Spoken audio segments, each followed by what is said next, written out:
नित नए राजों की खोज में मसरूफ मुअज़्ज़िज़ दोस्तों को इदराक की जानिब से अस्सलामु अलैकुम। दोस्तों, कितनी हैरानगी की बात है कि आज से 100 साल पहले तक हम समझते थे कि हमारी कायनात में सिर्फ एक ही कहकशां है, लेकिन फिर टेलीस्कोप ने बताया कि नहीं, हमारी कायनात 100 अरब कहकशाओं पर मुश्तमिल है। और दिन ब दिन तरक्की करती टेक्नोलॉजी के बायस अब हमें अंदाजा हो चुका है कि हमारी कायनात में दरअसल 200 अरब कहकशाएं मौजूद हैं और हर कहकशां में अरबों करबों सितारे मौजूद हैं और हर सितारे के गिर्द कई सैयारे मौजूद हैं। लिहाजा कायनात इतनी सादा नहीं जितनी बज़ाहिर दिखाई देती है। ये एक उलझे हुए निजाम में बंदी है और हमें वक्त अपने अंदर तरह तरह के मनाजिर लिए फैलती जा रही है।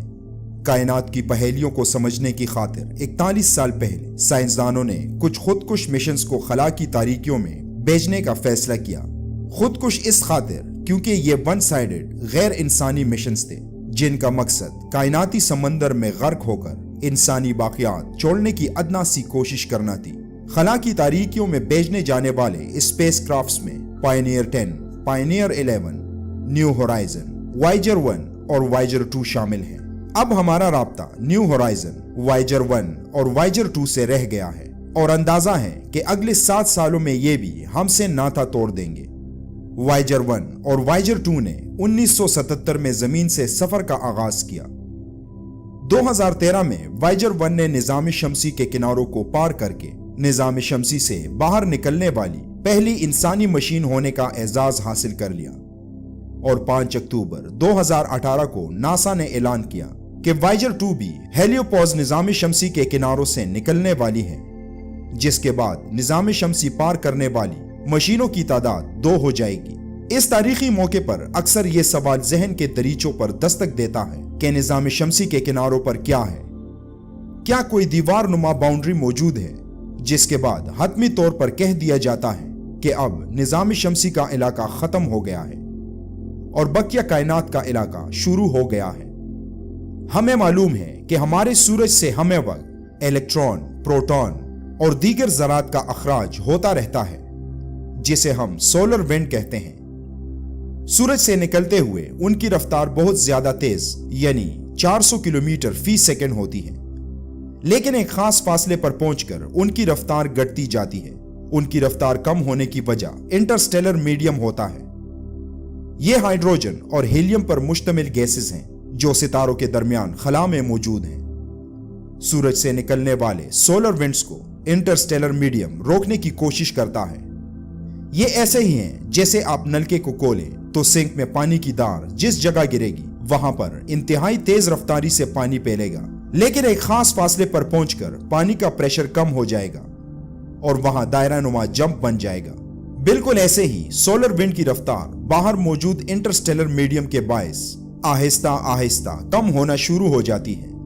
जैसे ही ये रफ्तार आवाज की रफ्तार से कम होती है तो उस मुकाम को टर्मिनेशन शॉक कहा जाता है। स्पेसक्राफ्ट्स में मौजूद आलात सोलर विंड की रफ्तार में कमी को नोट कर लेते हैं। यहां से हमारे निजाम शमसी के किनारों का आगाज होता है। वाइजर 1 ने 2004 जबकि वाइजर 2 ने 2007 में टर्मिनेशन शॉक को क्रॉस किया। इसके बाद हेलियोज हेल्थ नामी इलाका आता है जहां पर सोलर विंड्स की रफ्तार 0 तक पहुंच जाती है। इस इलाके में इंटरस्टेलर मीडियम और सोलर विंड्स दोनों बराबर मिकदार में मौजूद होते हैं। इस इलाके में वाइजर 1 2007 जबकि वाइजर 2 2008 में दाखिल हुई। सोलर विंड के साथ सूरज की मिकनातीसी फील्ड्स भी यहां कम होना शुरू हो जाती है, जो इस बात की निशानी होती है कि आप निजाम शमसी के बॉर्डर को क्रॉस करके कायनाती हदूद में दाखिल होने वाले हैं। हेलियोज हेल्थ के बाद निजाम शमसी के किनारों की आखिरी सरहद हेलियोपाज आती है। यहां पहुंचकर इंटरस्टेलर मीडियम बहुत ज्यादा हो जाता है और शमसी ज़रात इंतहाई कम मिकदार में रह जाते हैं। इस इलाके में पहुंचने की बड़ी निशानियों में अचानक दर्जे हरारत में बदलाव आ जाना, मकनातीसी मैदान का रुख बदल जाना और कॉस्मिक रेस का बढ़ जाना है। वाइजर 1 इस इलाके में 2009 में दाखिल हुई थी, जिसके बाद सितंबर 2013 में नासा ने ऐलान किया कि वाइजर 1 ने 25 अगस्त 2013 को हेलियोपोज को भी क्रॉस करके कायनाती हुदूद में कदम रख लिया है। हेलियोपोज में पहुंचकर हमें मालूम हुआ कि दर्जे हरारत और कॉस्मिक रेज में फर्क तो आता है, मगर मकनातीसी मैदान का रुख बदस्तूर शमसी मकनातीसी मैदान की जानिब ही था।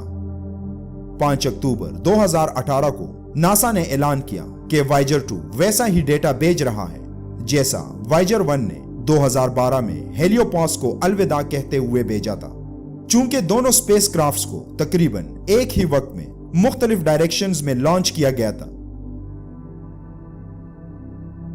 मगर उन्होंने निज़ाम शमसी के किनारों को मुख्तलिफ औकात में उबूर किया, जिससे मालूम होता है कि टर्मिनेशन शॉक से लेकर हेलियोपास तक के इलाके निज़ाम शमसी के गिर्द मुख्तलिफ फासले तक फैले हुए हैं। अगर ये निज़ाम शमसी के गिर्द खास फासले तक होते तो वायेजर 1 और वायेजर 2 इनको एक ही वक्त में क्रॉस करते। साइंसदानों का अंदाजा है कि अगले 300 साल इंटरस्टेलर मीडियम में गुजारने के बाद ये दोनों खलाई गाड़ियां ओर्ट क्लाउड नामी बर्फीली पट्टी में दाखिल हो जाएंगी, जो हमारे निज़ाम शमसी के गिर्द मौजूद है, जिसके अगले 30,000 साल बाद ये दोनों खलाई गाड़ियां इस बर्फीली पट्टी से निकल आएंगी और 72,000 साल बाद ये गाड़ियां हमारे पड़ोसी सितारे प्रोक्सिमा सेंटोरी तक पहुंचेंगी। याद रहे, प्रोक्सिमा सेंटोरी हमसे सिर्फ 4 नूरी साल दूर है, जबकि एक अंदाजे के मुताबिक हमारी कायनात 93 अरब नूरी साल वसी है। कायनात की यही वसतें इसकी खूबसूरती में इजाफा करती रहती हैं। कायनात एक ऐसी पहेली है जिसको हल करने की सही में हजरत इंसान नस्ल दर नस्ल कोशिशें जारी रखे हुए हैं, मगर ये हर आन नया रूप लिए जलवागर होती है। वाकई हमारी कायनात इतनी सादा नहीं जितनी दिखाई देती है।